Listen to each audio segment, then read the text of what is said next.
नमस्ते नमस्कार. मी wellness coach Vilas Birajdar.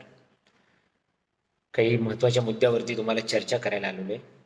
Wellness coach हा तुम्हाला न्यूट्रिशनबद्दल, म्हणजे ज्याला आपण मराठीमध्ये सात्विक संतुलित आहार असं म्हणतो, ह्याविषयी तुम्हाला एज्युकेशन देतो. आज जर तुम्ही मार्केटमध्ये जे मॅक्झिमम प्रॉब्लेम चालू आहेत ते कसे आहेत?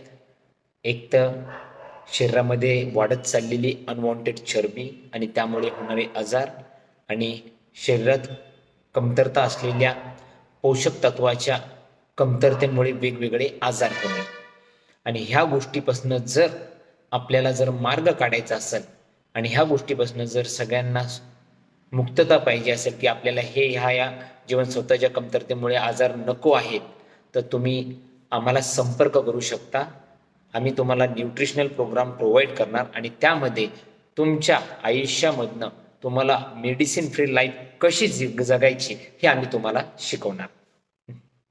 यासाठी खाली दिलेल्या नंबरवरती संपर्क करा, कॉल करा. आणि ह्यासोबत जो माझा व्हिडिओ आहे तोही तुम्ही ऐकायला आणि बघायला विसरू नका. थँक्यू. नमस्कार.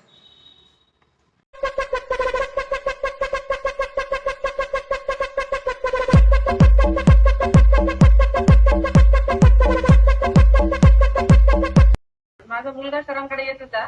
तो मला म्हटलं, मम्मी तू एकदा जिमला चल. तू 1-2 दिवस जिमला आल्यानंतर आणि तिथलं हर्बल लाईफ वगैरे घेतल्यानंतर तुला काय फील होतं, तुझा बीपी कुठपर्यंत येतो ते बघू.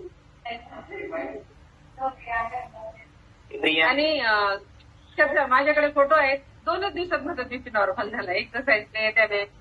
आणि आता काल आम्ही असा डिसिजन घेतला की आता डॉक्टरांकडे जायचं नाही. आता कॉन्स्टंटली आम्ही दररोज रात्री झोपताना आणि दुपारी सकाळी असा त्याला आम्ही मॉनिटर केलं.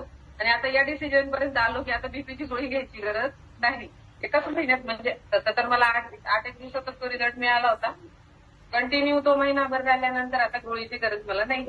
किती बीपी होता? किती बीपी होता म्हणलात तुम्ही? माझ्याकडे फोटो आहे मॅडम मोबाईल मध्ये. नाही बीपी वरचा 158, खालचा 100 यायचा माझा. अरे बापरे. अक्षरशः मला एकदा रात्री ऍडमिट पण करावं लागलं होतं की बीपी कमीच होत नव्हता. खूप, म्हणजे मला बीपी मला रात्री ऍडमिट सुद्धा करावं लागलं एकदा. दम पण लागायचा का? दम खूप लागायचा मला. आणि इथं आल्यानंतर अक्षरशः मी थोडं जरी हल्ले तर मी खोकला करायची, थोडं हल्ले की खोकायची. मॅम मला एक सांगा, तुम्ही आता चहा नाश्ता घेता ते थंडच असतं ना आपला नाश्ता, तर त्याने तुम्हाला घशाला वगैरे काही त्रास होत नाही ना? म्हणजे नाही ना? नाही अजिबात नाही. रिकवर झाला चांगलाच. बरं, आता आणखीन एक विचारा. आणखीन एक, आपला नाश्ता कसा असतो? एकदम छान असतो. वेगवेगळे फ्लेवर असतात दररोज. वा, मस्त. ऐकलं? येस.